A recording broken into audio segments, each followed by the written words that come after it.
All right, Grand Rising, greetings, good day, and welcome to you all. You are tuned into, of course, the Peak Wellness Hour.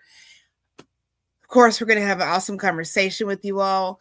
If you've not been with us for the beginning of the year, we've been focusing on foundation. In our last conversation, we talked about understanding core values. That's the internal compass guiding our decisions and our directions. So today we're going to go a little deeper because many of us didn't choose our original values, they were programmed. Things like family expectations, culture, religion, survival, trauma, society, even people pleasing. We're going to dive into all that today. So today's question is so powerful. What if the values you're living by are outdated code? And what if you're allowed to rewrite them? We're going to dive into that conversation. We want you to be a part of that conversation. So please like, share, and subscribe, and we'll be right back.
All right, so we are in the digital building. If you are with us, please say hello in the comment section. We've got Queen Kathy B with the United Empires of Equivalon in the digital building.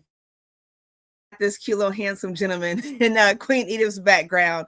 So before we get started, I want to let you all know that Queen Edith, she's so busy all the time. She's got a lot of stuff going on. She's actually serving the community by being indoors with part of our youth community. So she's babysitting. So if you got some background noise, this is our youth. This is part of our youth. And she is imparting lovely wisdom over there while she's talking to us. So we're going to let her go ahead and chime in. You all see that we have Brianne back, our special co-host. With a bunch of wisdom and knowledge. Don't you just all love to hear her speak and come with her wisdom and knowledge? It's going to happen today. So before we dive into all these good tools and resources, we're going to have Queen Edith bring us in, and we're going to dive right in. Queen. Okay, give me a minute. Okay. You're so handsome. Oh, you unblocked me. Good morning, friends and family. Happy Saturday. Today is my testing day for grandmama duty. Wow. Okay, so every one of us lives by an internal script, deliberately, consciously, unconsciously, or not so deliberately, and not intentionally. Every one of us. It is the quiet voice that interprets our experiences, explains pain, and predicts our outcomes. It is the story we tell ourselves about who we are, what we deserve, what is possible, what is safe, and how to do the things we do. Are these stories true? Yes, they're truly a part of who you have become. But is it due to a story you're telling yourself, or is there a way you can change it? Is there a way you can rewrite your code and live a more successful life? Well, invite friends, invite family. My friend, my little grandson, and I, we are ready and we're going to dig deep into this. Okay, share this with you, invite a friend. and let's have an amazing conversation which will turn your life around for the year 2026. Let's go, ladies. Let's go. What's going on, Bree? I really like that we're dedicating time today for, working on not dismissing what happened to us, but noticing, you know, even though there are some values and beliefs that were put upon us, I know we discussed that last week, Mhm. sometimes it doesn't align where we're at or where we want to go. And last week, I mentioned that sometimes, the secrets that we keep us sick. And I said that because sometimes when we don't acknowledge what happened to us, that can be the trauma that we went through early in our life, any type of trauma or broken relationships, maybe culture shock of coming to a new environment. Any of that, and we don't when we don't speak about it, it keep almost like when I say the word sick, it like doesn't allow us to move forward when we don't talk about these things that are hurting us or that maybe we don't fully understand. So I'm Mhm. really glad that we're discussing the very important topic of how can we work on aligning with our core beliefs, our Mhm. core values. I think if you think about it, I've said this before. I think change is so uncomfortable for a lot of people that it can become fearful, it can become scary, and it can become paralyzing.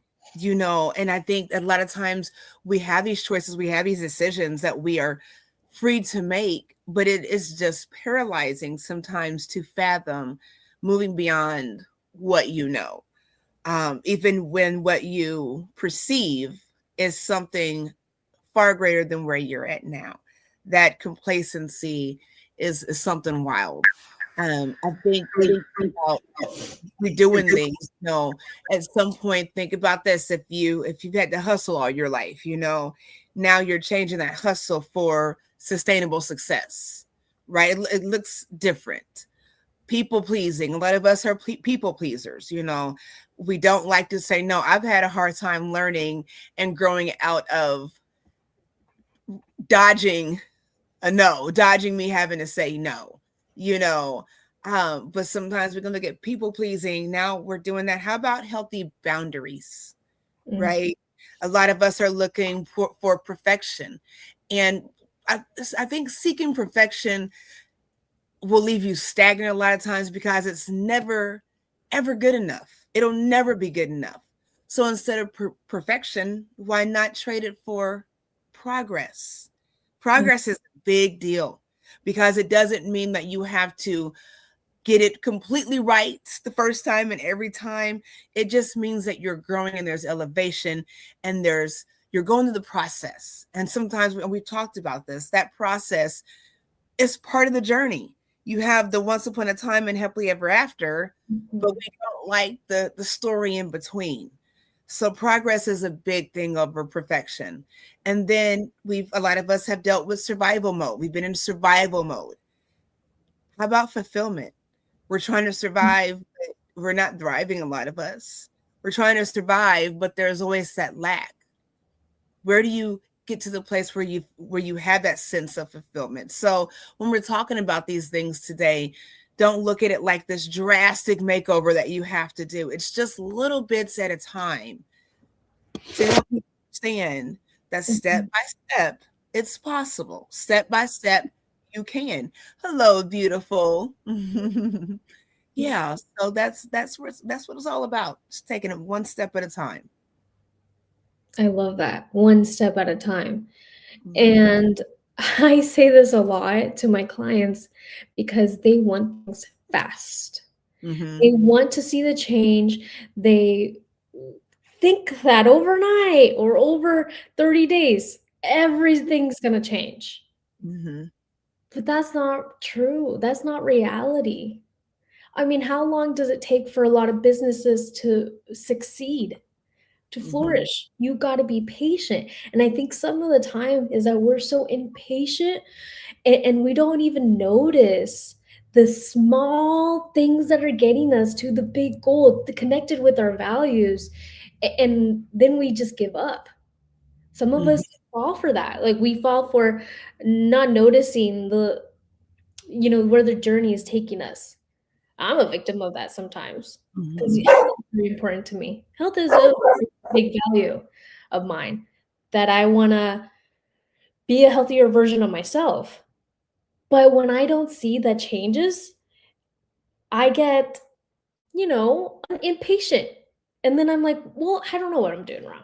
And then it's like we want to throw everything out, but it's working. You just got to give it some time. Like everything good in life it requires a long time. And the path, sometimes we drift away, we go to dead ends, and then we have to make a U-turn and come back to the main objective.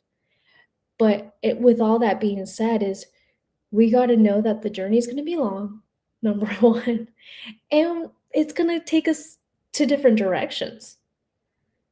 And we have to really understand that even the little wins matter. They all are very important. They're all part of our wonderful journey. And you know what? I'll say this too. Go ahead, Queen. Okay. Go ahead. I was going to say this. When we were children, there was something we used to say a lot, that little drops of water make a mighty ocean. I mean, we used to say that a lot. And one of the questions I've asked clients, how long did it take you to be here?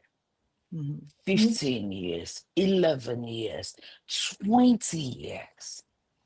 And you expect that making changes for 30 days or even a year will fix it.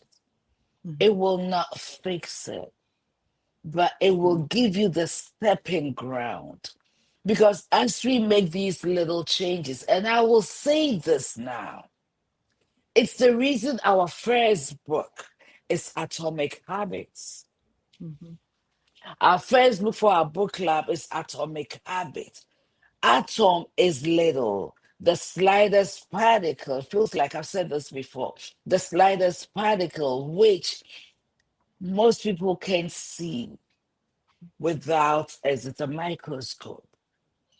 You have to look at it under a microscope. Okay, so it's so important we do understand that.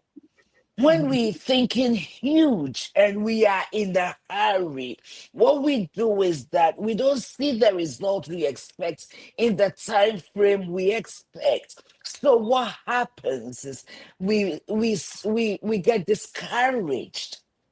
And the moment we become discouraged, you feel like, oh, I did all this work and no results. What's the point then?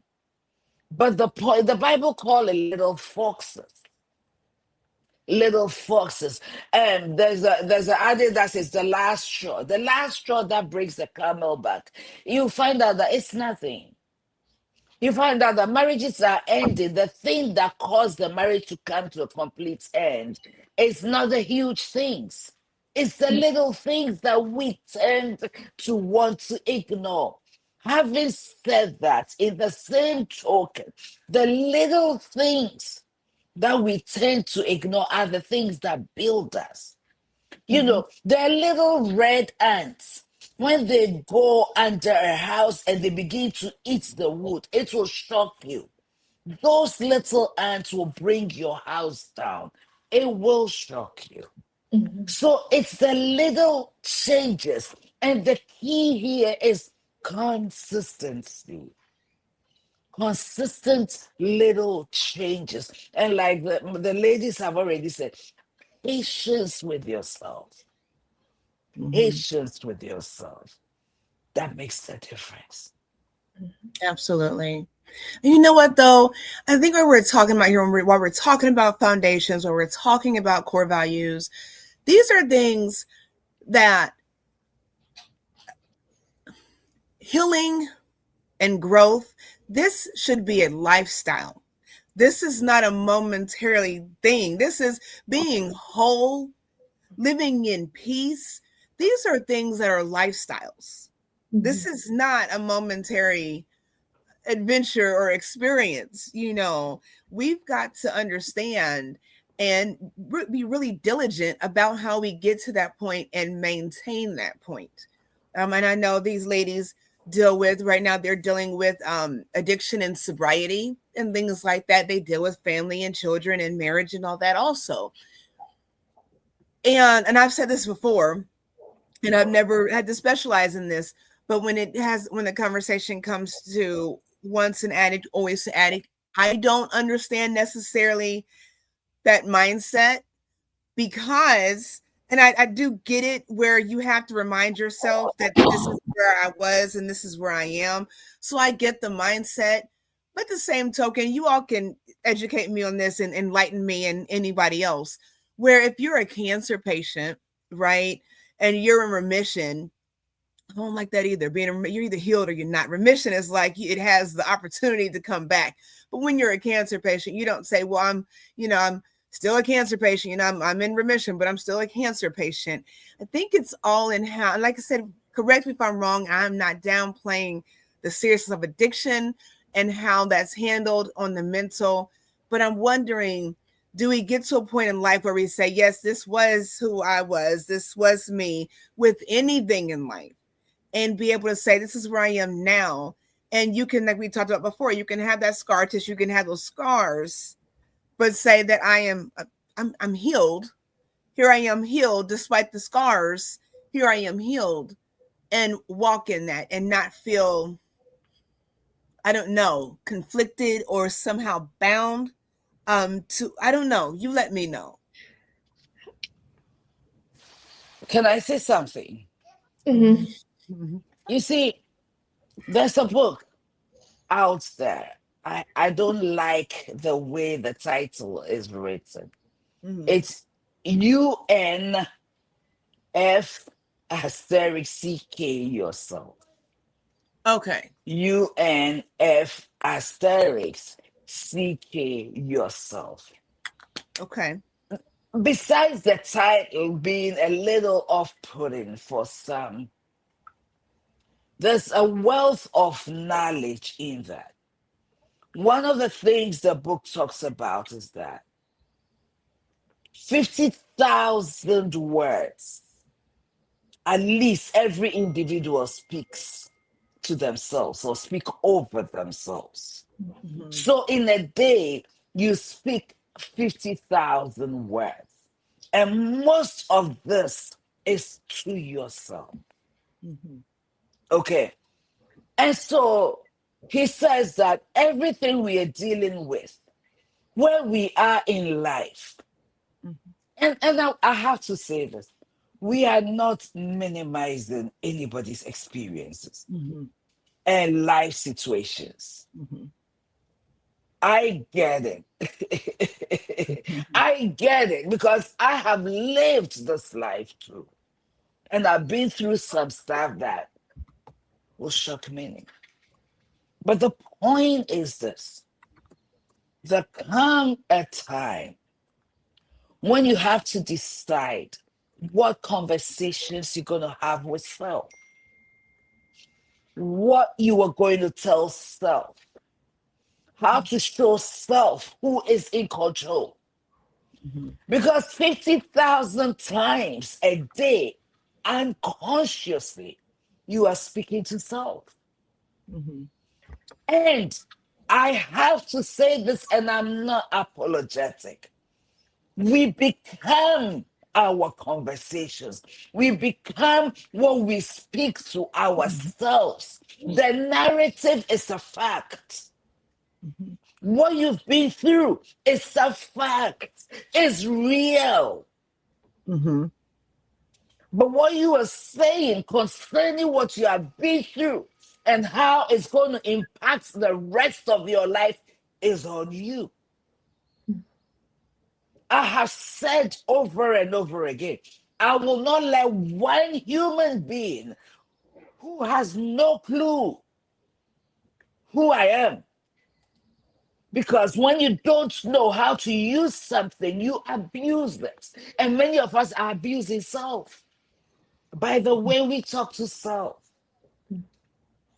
The book says 50,000 conversations you are speaking to yourself every day. What do you speak? Because we are not only created beings, we are creative beings. We have what it takes. I don't know how many of you have experienced that. You think about somebody, and suddenly, within a short period, maybe a day or two, three, a week, they show up, you see them, they call you, you meet them at the grocery store, and you say, "Oh my God, I was just thinking about you." You brought that person right into your space. You attracted that thing. So that book is telling us, and yourself is telling us, get yourself unstuck by your conversations to self. It is so important. And a lot of us don't believe in the Bible, but I do believe from the little psychology I've learned, the psychology has it written in the Bible. As a man thinks in his heart, so is he. Psychology teaches your narrative, your thinking patterns, you manifest. And CBT teaches us in order to get away from that thinking patterns, we have to have counterintuitive way of responding to the same narrative to change. So we have what it takes. We just have to find out what it is and live by it. That's just my thing. I don't know if that helps you, Queen Oh, G, or absolutely. yeah. Absolutely. So And yeah. we really quickly, will you explain to the audience what CBT is for those that don't know? Either of you. Okay, I'll start and I'll let Brie finish. Mhm. It's called the full phrase is cognitive behavioral theory, or if it's therapy, it's therapy, but it's a theory. It's a theory that in simple man's English, this is the way I'll put it. It's not so much how what happens to you, but it's the way you think about it, the way you process it, that determines your behavior after that. That's the simplest way I can. So let's just say I'm talking to Queen G. Queen G and I have a rapport. And somewhere in public, I yell at her, like, "Hey, Queen, what is this? Can't you see this?" Like, and then Queen G hears me. She's dealt with me so long, but she's wondering, why will she yell at me here in public? I know we talk like that sometimes in private. Then she begins to say, "Okay, well, I can see she's stressed, she's frustrated. I'm not going to take it personal, but I'm going to address it with her later." So she ignores me for that moment, and that's what she needs to do.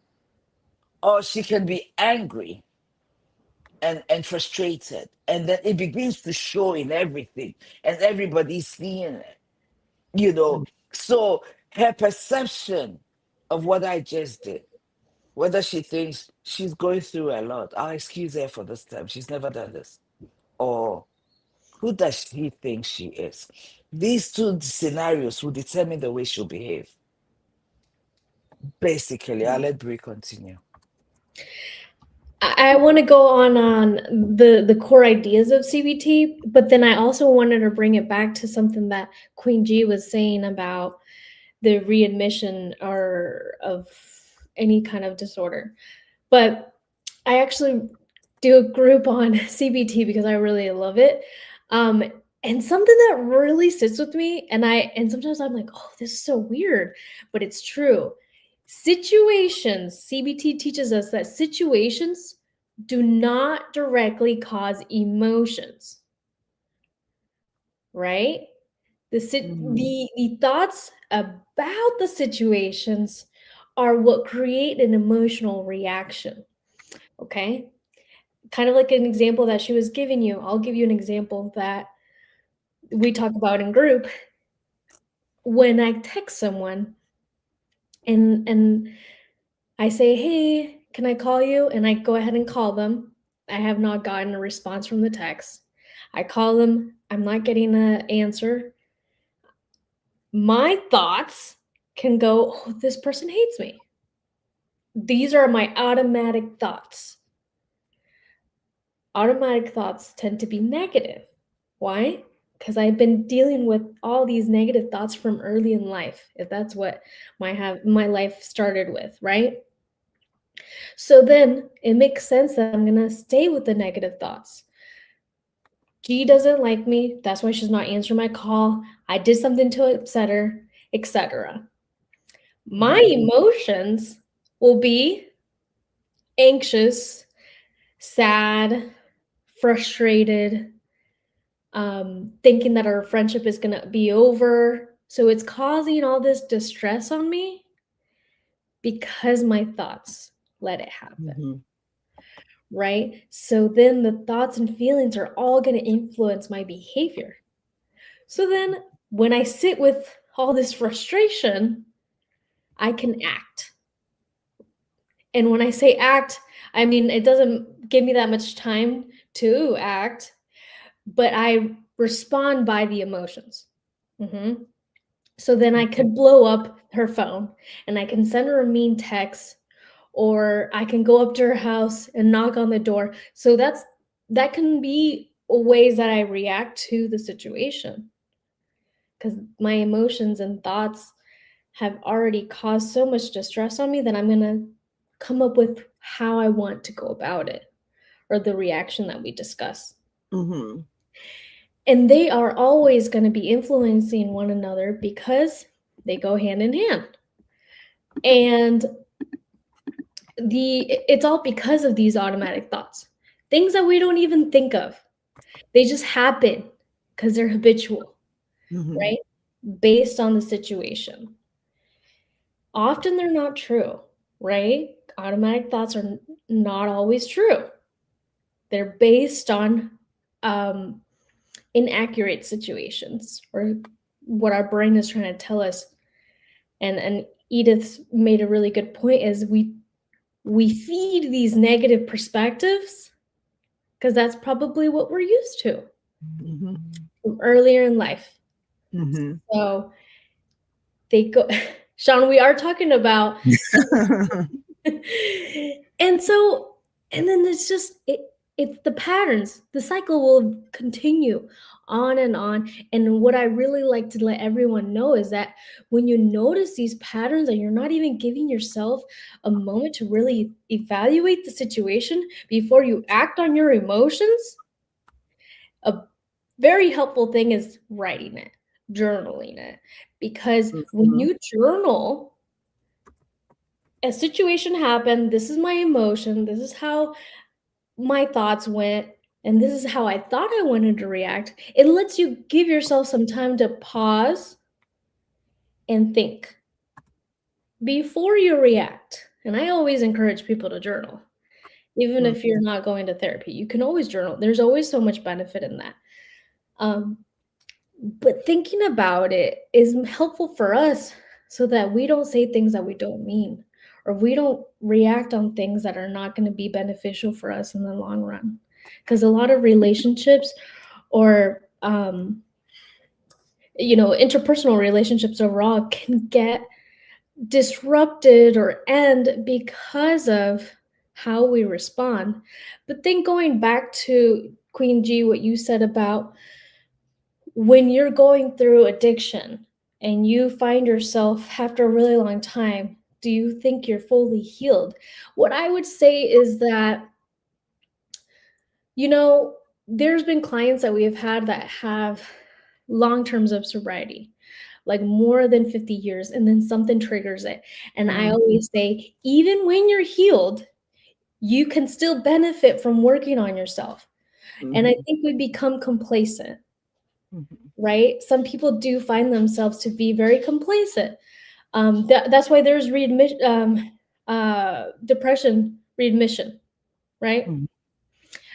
Because there's been an episode of depression, but now it's not present in the moment, Mhm. right? But that doesn't mean that the depression can't come back.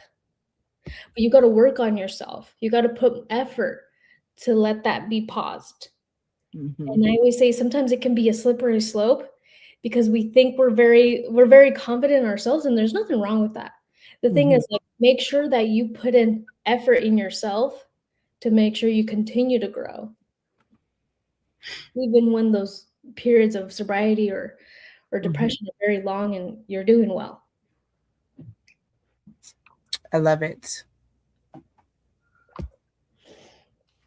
So we are here. We've talked a lot about our thought processes. We've talked a lot about the fact that we are all operating from codes based on situations, experiences, Mhm. culture, family, environment, life in general.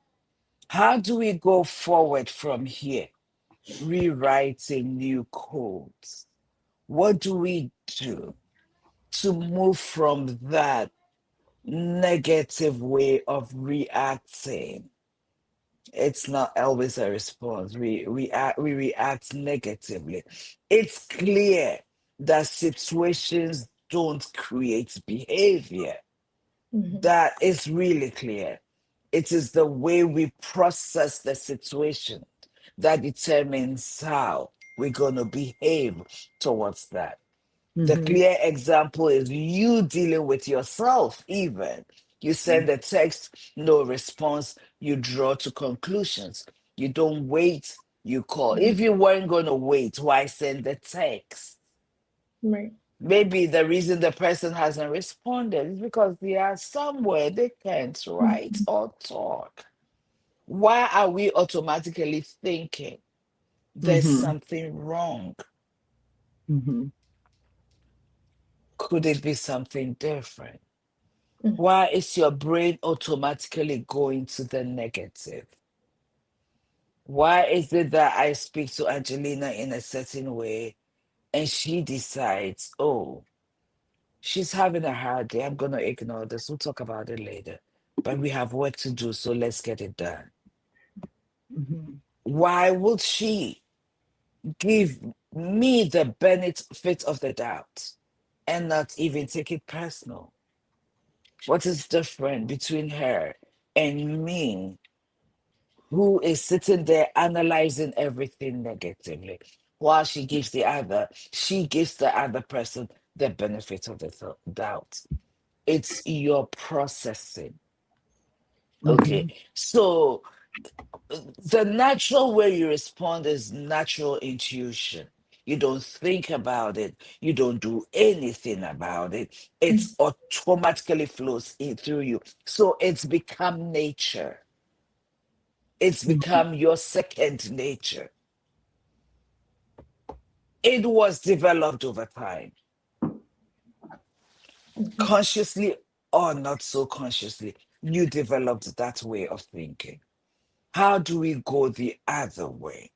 And one of the things we do is we'll let you, I tell people, write down what you say to yourself, write down your thoughts, as many as come. Take a notebook, split it into two, write all the thoughts. Mhm. Decipher between the negative and the positive. Look at the negative. Why do I automatically think that I don't deserve it? Why do I automatically think that, oh, this relationship, they're gonna just leave me? They're also gonna leave because everybody leaves. Why do I automatically think that I'm not meant to be rich? I'm just meant to work, work, work, and pay bills, and that's the end of life. That's all my life is. And why do I automatically think that, oh, I mess up everything I touch? I'm not even gonna go there. Why? What if that is not? What if I say, Edith, you have the power. You have the power to overcome this. Rather than I deserve this, I don't deserve it. What if I deserve it? Now you're afraid that you even deserve it. Mhm. That thought scares you. Mhm. What if I attain sobriety? Really? If I can go 1 year and 2 years, but you have never lived with sobriety, being sober before. You are scared. You don't know what to do with yourself. Mhm. Okay? What if suddenly you have so much money in savings, like you're able to really actually save money? Oh my. Right. So what, but what if the opposite were true? Mhm. Can I Mhm. just think that the opposite is true and believe it? Mhm. And that's one way of journaling. Taking Mhm. your automatic thoughts, especially the negative core beliefs, and rewriting it, recoding, write a new code. Oh, yeah, I'm a beautiful girl. I am beautiful. There's nobody in the world like me. And I don't know if you believe it or not, but it is true. Mhm. Even with twins, they are each unique. Okay, there's nobody like Edith. You may look like me on the outside, but the Mhm. way I think, the way I talk, the way I walk, all of it is different. Mhm. There's nobody like me. When I walk into a room, I walk with my uniqueness. So I don't have to be anybody's copycat. Can you believe that about yourself? Mhm. Because search the world. There's nobody. You are uniquely made. Mhm. How about that? It's not pride. It's not Mhm. arrogance. And Bree talked about acceptance. So I let her go in and deal with acceptance, or Queen G accepting stuff. I know that you guys have a wealth of knowledge, so I'll be quiet and Mhm. let you go. Hey King. For a little bit, you were talking about, and I'll be quick. You were talking about, um, in a way, cognitive flexibility, challenging those automatic thoughts, negative, and saying, you know what? What if the opposite was true? Or what if I allow myself to think other better thoughts? Because I don't know. I don't know if my thoughts are actually being true. And that's the thing. Like they disguise themselves as, facts a lot of the time for people that have been dealing with negative thoughts. They seem true in the moment, but when you challenge them, when you journal and you really understand the patterns within, then we start to realize there are so many different alternative beliefs that we can work on, Mhm. because there I mean there's endless reasons why someone might not answer the phone, right? So why do I have to go with my first thought?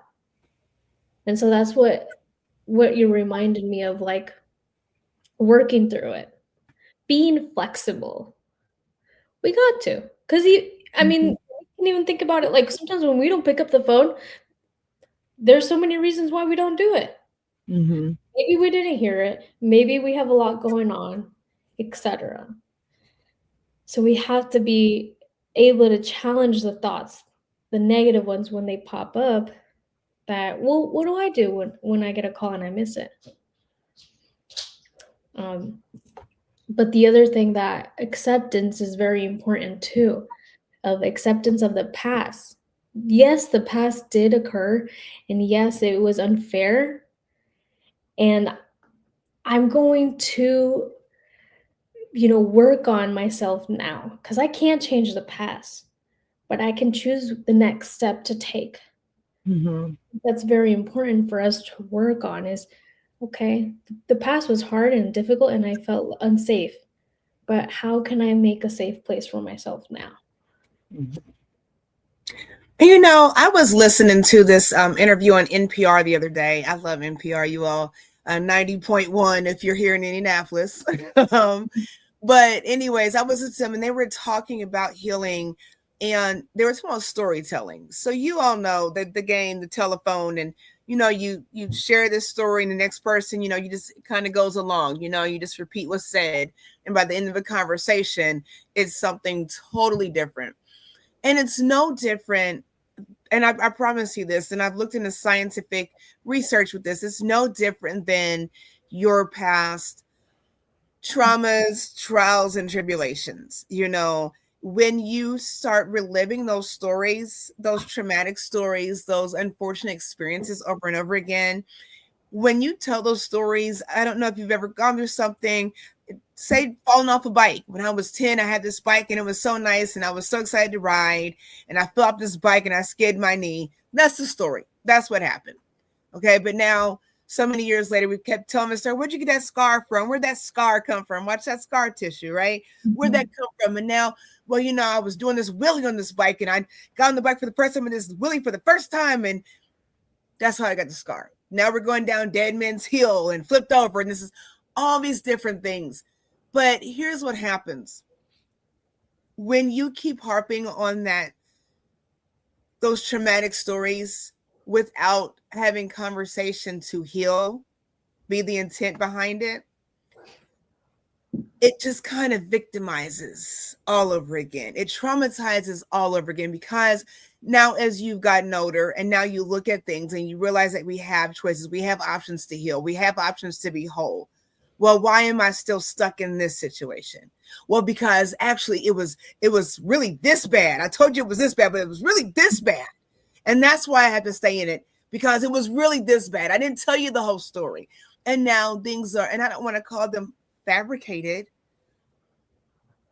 but they become rearranged and sometimes disillusioned in the chaos that is our brokenness, and that struggle and that fight and that resilience not to heal.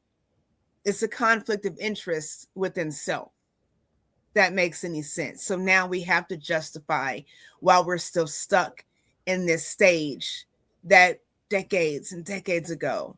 And we never tell people, well, now it's time to heal. Now you got to get over it. It sounds insensitive, but at some point, this is a self-made decision. This is something that you have to decide.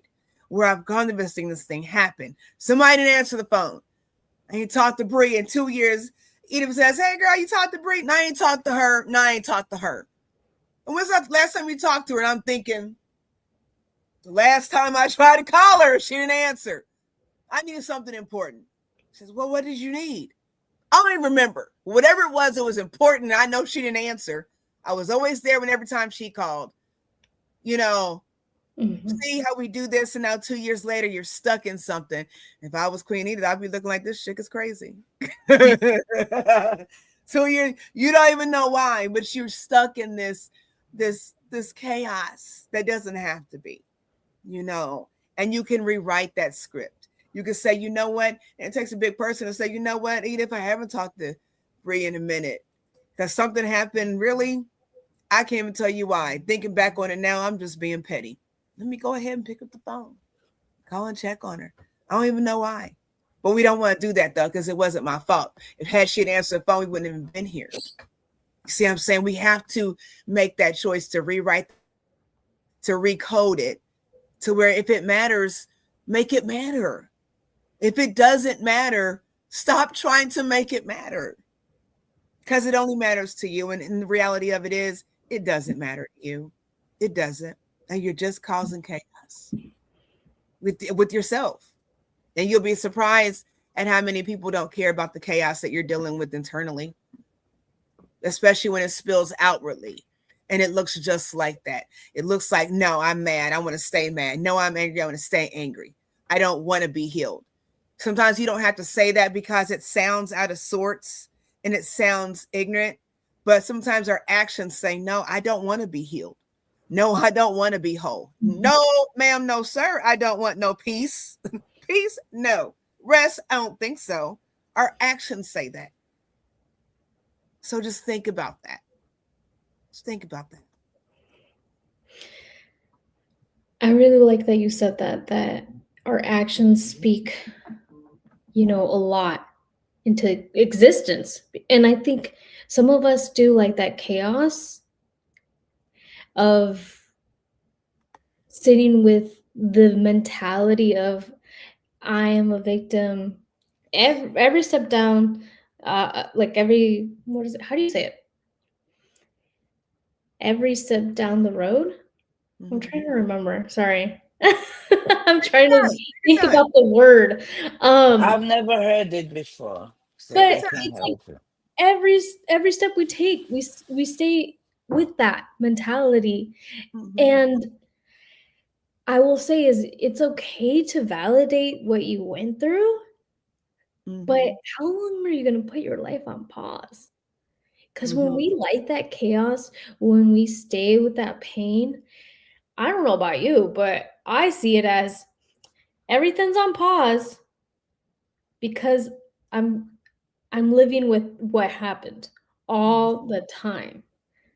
I don't want to let it go. I want it to, be who I am. And that's where I'm like, that's how we stay sick. We stay sick and we don't move forward. And it's so draining. And that's why I say radical acceptance. How long is it going to take for us to accept it and realize that it happened so that we can move forward? Because our path that we want to go through, our overall goals, we're not going to meet them if we stay there and we are holding on to things that don't serve us. I agree. It's draining. I don't know about you guys, but and being around those people too, and that's why we want to surround ourselves with people that can be helpful for our journey too. But being around people like that too drains us. It does.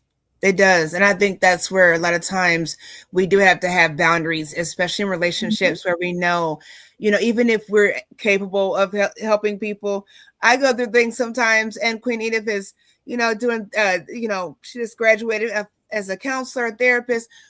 I'm not calling her for my therapy session because I need her as a friend. You see what I'm saying? And sometimes those boundaries we have to know and respect other people. But we have to know when we can't. All because you can does not mean that you should. And so a lot of times we're oversensitive about that. Well, she specializes in this and she shouldn't want to help me because she knows her boundaries and her limits. And that's just good judgment sometimes, that professional or non-biased support is so important when we are trying to heal and don't feel that we have the tools to do so, because you're relying on people, especially people, and you don't always have to have a degree to have wisdom and knowledge.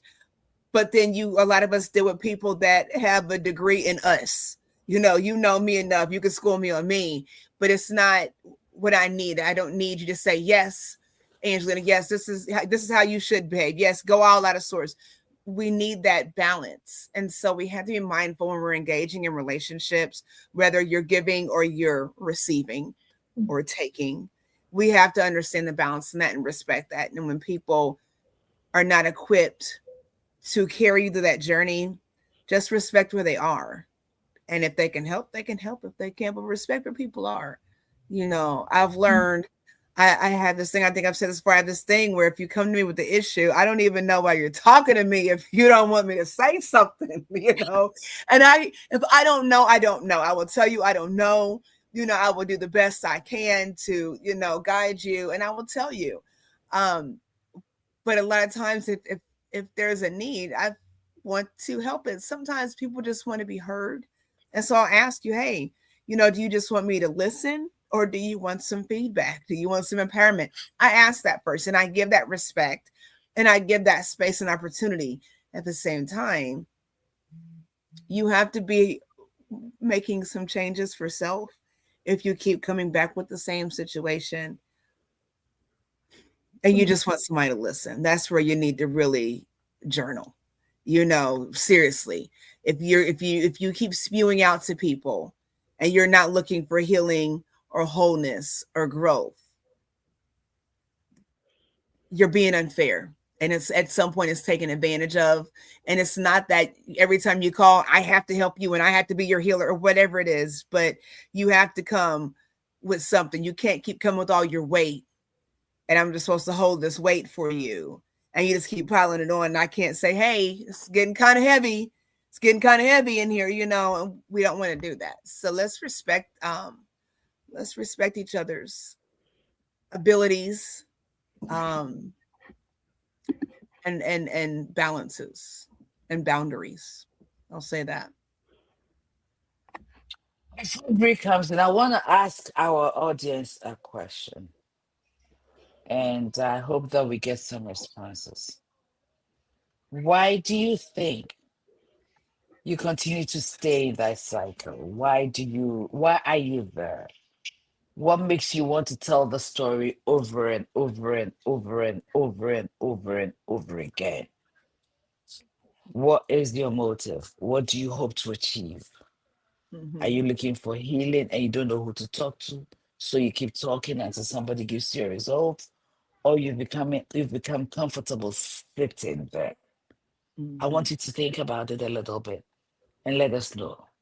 Because we tell stories for a reason. So what is your reason for staying where you are? PT, Misery Loves Company. Why are you staying there? Because every situation does two things for you. It either becomes a stumbling block or a stepping stone. What is yours? Bria, I'll let you come in. Can I respond to that? Your question? Please. It's to the audience, though. I want to hear them. There's But a then good again, of comment. course, There's a good response on the screen. So there's a good one right there. Go ahead. You got to, Bree. Yeah, some people do like to hear themselves talk. I was one of those. And to respond to your question, why do we stay in that cycle?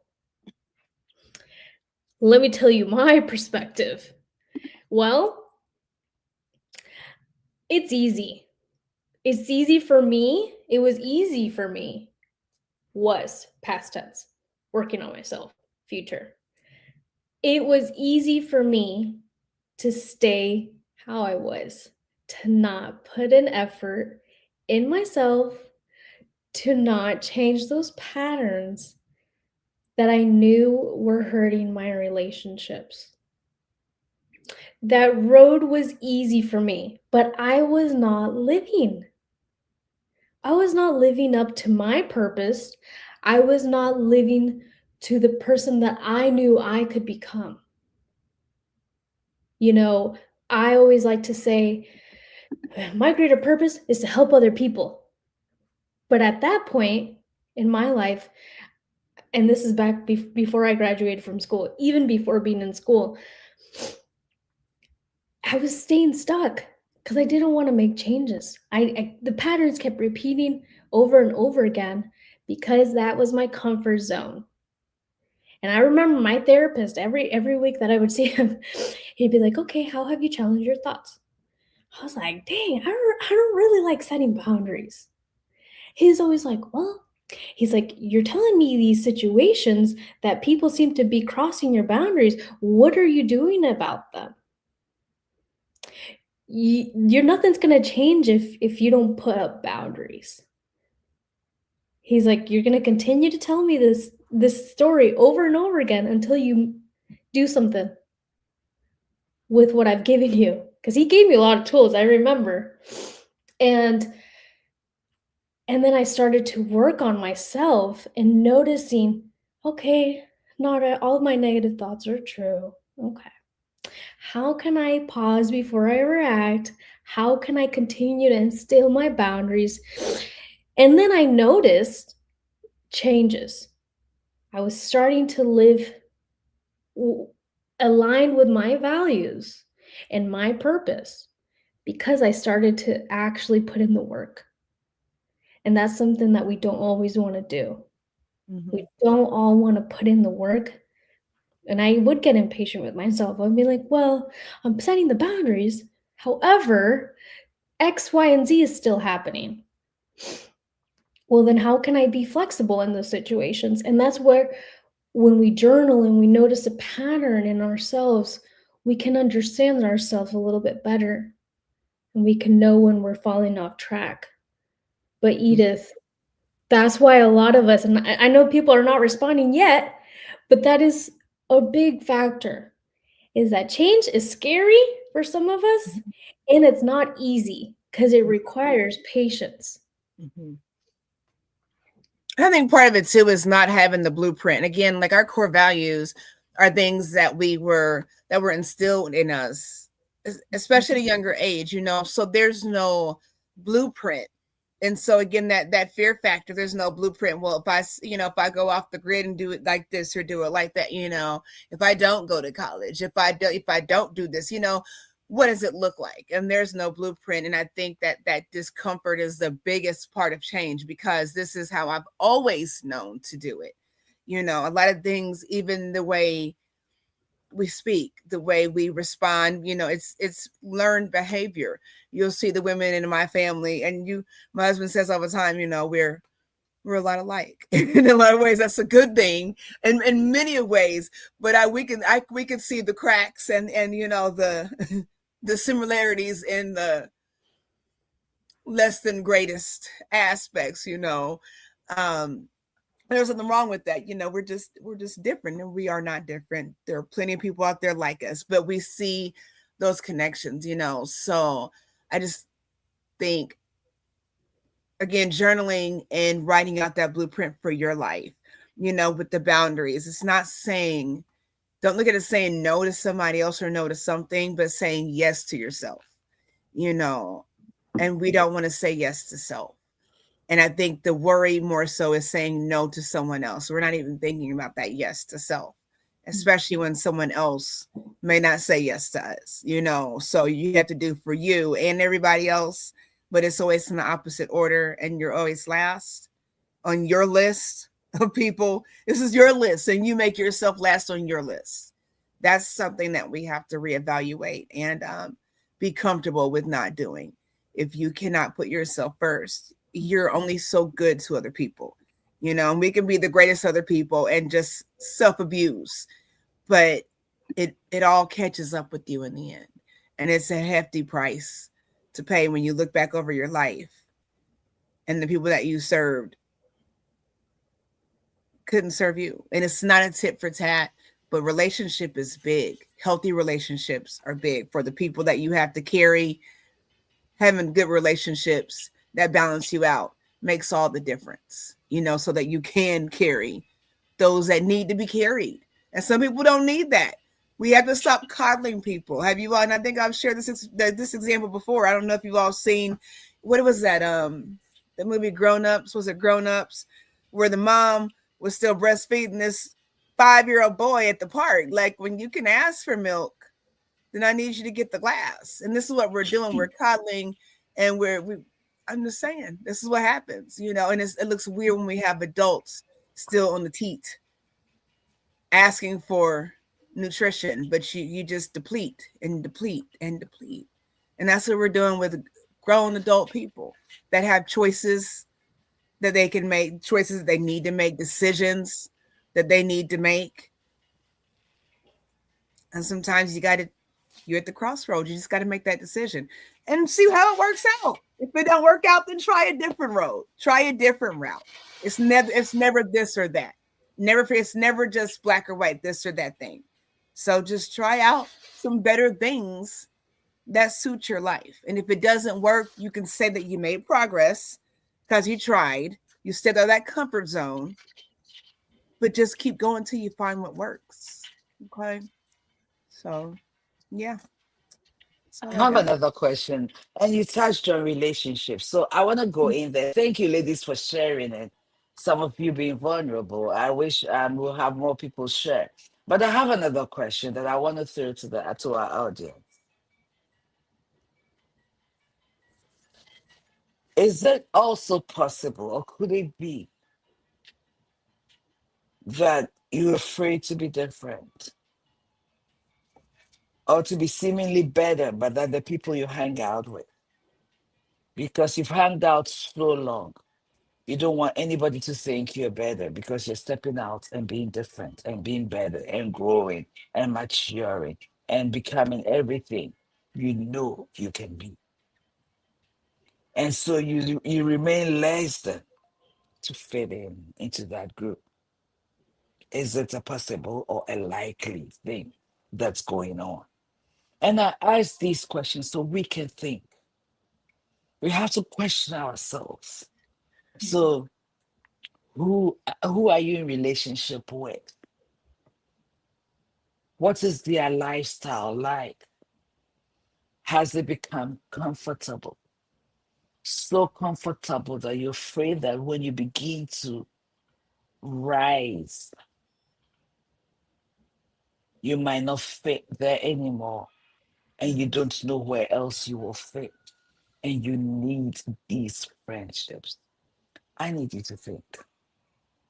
Because whether you acknowledge it or not, whether you accept it or not, whether you're conscious about it or not, there is a reason you're staying stuck. What is it? I want to ask you, what is it? Please answer this question. Put it in there because you want to have that conversation with you, or reach out to us. And because we want to know, it is the reason, it is a stone I'm giving you to step on and step out.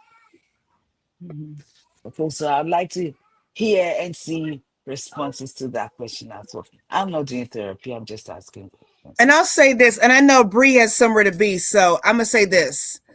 If you are watching now or on replay, these questions that we ask, and Queen is great about asking questions and waiting for a response. You all are always welcome to come back on the replay and come back and write those responses in the comment sections. We will read them. We will respond. We'll have the conversation. So even if you don't respond now, we still want to hear those things. Really briefly, I'll say this. There is a season for everything. And when we talk about seasons, it's not just your situations and circumstances. Sometimes it's the people in your life. Okay. And sometimes they're just there for a season, whatever their purpose, it's just for a season. So we have to get out of wanting to stay stuck with people. You outgrow things. You know, if you look at plants, I love plants. You see Queen Eve's plants in the background. They can only stay in these pots for so long before they start expanding. And if you don't repot them, they die, you know, and that's just, it's human nature. When you're out in nature, that they root and they move out. And what happens with big trees when they get to rerouting, they'll tear up the foundation of a house, you know. So you have to be mindful of when it's time to replant yourself, be repotted, be repositioned. And sometimes things don't go with that new environment, and that's people don't go with that. And if you're afraid to move away from people that aren't growing with you, it's going to stunt your growth. So you can stay where you're at, but you know, it's not a matter of being worse. You know, if I'm better, then I'm better. There are some things that I'm better than these young ladies here, and that goes full circle. A lot of things are better than me, but we're all here, and it's not a competition. We're making competition with self. These are self issues. And if we can't respect one another's growth in life, in relationships, then you don't want those people in your life anyways, because they'll be the same ones that'll cut you down at the root. They will. Right. So just think about that. And something else to think about is how many of us are okay with being alone. Some of us are not able to, because sometimes being alone requires sitting with this, right? And sometimes this is hurtful because we have these negative thoughts. But part of the journey that we go through is that we have to be okay with being by ourselves. Right? That I think that's why sometimes things become a little bit harder, is because we constantly want to be around other people. And at the end of the day, part of self-love is being okay with self. Right? We're not saying isolation. We're saying if we have to be alone, we're okay with it. Mhm. Sometimes we get a new host to be around, right? But we're not okay just being independent Mhm. with ourselves, and we fear myself, right? We all fear that. I mean, I'm not saying everyone does, but you really have to ask yourself, am I okay being alone? Mhm. I love it. You all have to answer these questions in the comments section. Doesn't have to be right now, but we want to hear from you all. You have to engage with us and let us know what you think about these, because these are very deep questions. And I think they seem kind of roll off the shoulder kind of questions, but they're really deep because they're things that a lot of us do not think about, that we don't consider. And if we stop and take the time to do so, it may be very self-enlightening. So even if you don't want to respond, we want you to go back and find, listen to these questions and write them down in your journal and take some time to just reflect on those things and answer them for yourself. You don't have to answer them to us or to the group or a bunch of strangers, but answer those questions, ask and answer those questions to yourself. And you'll be surprised at what self will tell you, what self will reveal in your aloneness, in that quiet time, in that stillness. You'll be surprised at the revelation that you get. Just being true to self, right? So, Queen, I know we're almost out of time. You want to take us out? Bree's got some. She's been I so patient. do. She's got somewhere to I be. do So, want to take us out, and this is what I want to say.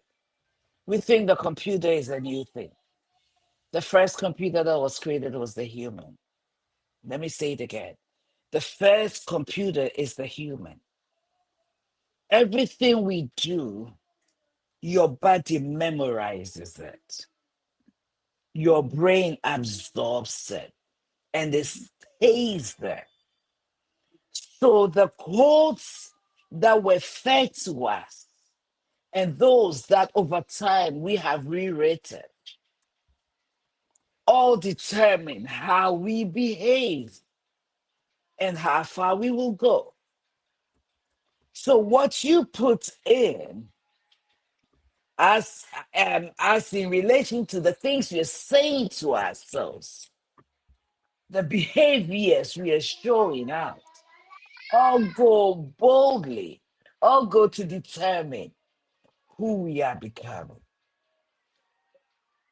What you feed in is what you get out. Yeah, it's right here. It's everywhere. And in order to rewrite the code and change or redirect our path to where we know we are supposed to be, we need to begin to feed it. We need to begin to rewrite the codes. When the computers first came, there was computer languages, coding languages, and there were binary codes. Okay, what are you going to keep telling yourself so you continue to live on that path that leads you to self-sabotaging, getting stuck, not going anywhere, victimizing yourself, living beyond your potential? What are you going to keep telling yourself? It is up to you. 2027 is coming around soon, and we are intentionally choosing these topics so that this January, if you haven't done that, you begin to realign and go to the place where you've been afraid to go. Look in the mirror and begin to speak to the self. Ask yourself the critical and needed questions. Why do I continue to do this? What makes me continue to say this? Why do I always do this? Ask yourself the hard questions and begin to answer. And when you find so much negative, what if the opposite were true? What if the opposite were true? So take a minute, listen to yourself, learn and rewrite your quotes. Your life is worth it. You are worth it. There's nobody in the world who will solve the problems you were born to solve. So please don't sit in your mediocrity and be okay. Someone is counting on you. Someone is waiting for you. You are worth it. You are not nothing. Even if you were products of rape, you say, "Mom didn't plan me, Dad didn't plan me." You are here for a reason. The method may not have been the best, but you are here for a reason. And I want to push this into your body, into your mind, into your soul. There's no human being on earth like you.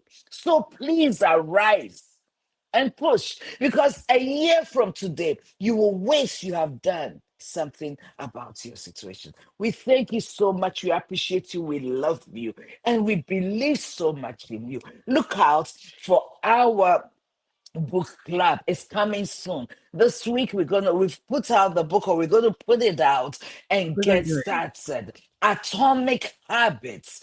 Get the book Atomic Habits. We're gonna make little changes to our lives, and next year will be different. We'll not only be growing in years, but we'll be changing and becoming better versions of ourselves. Your situation is not meant to make you better. It's not meant to stop you. It's meant to help you, give you something to stand on to be better. We love you, appreciate you. Thank you for your time. This is Peak Wellness Hour. We appreciate you. Peace. Love.